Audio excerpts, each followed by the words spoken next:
When a fire breaks out, you're taught to stop, drop, and roll. But what are you taught to do when an active shooter enters a school or a business? It's a question that law enforcement officials are asking in order to better prepare people for any potential dangerous situation. News 9's John Rutter spoke with officials and joins us live in Studio 9 with more. John.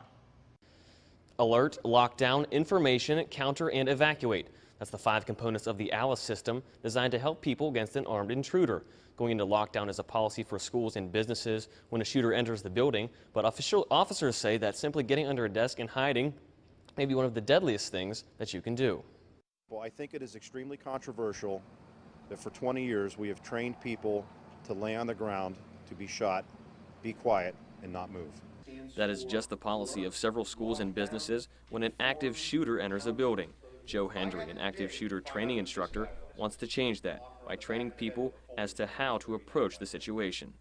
So we're training people how to barricade rooms, whether that door opens in, opens out, what you can use to help secure that door, and then what countermeasures you can use from inside the room in case the room is breached.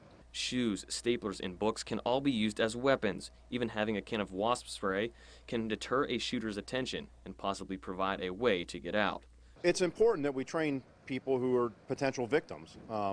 Fire figured it out in 1960, so for the last 53 years all of us have been taught stop, drop, and roll. But Hendry says that there is no such standard when an armed intruder enters a building. He says that the current policies in place aren't effective, despite the fact that they may never be needed. Knowing how to react can save a life. That's something everyone's going to have to use all 3 of the responses.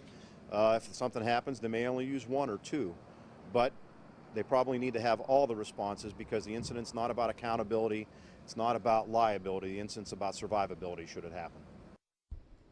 Now, Hendry and Sergeant Brian McKenzie of the St. Clair Township Police Department told me that it's best to always have a plan for evacuation, whether it be at dinner or even at the mall, to ensure your safety. Live in the studio, John Rutter for News 9 Live at 5.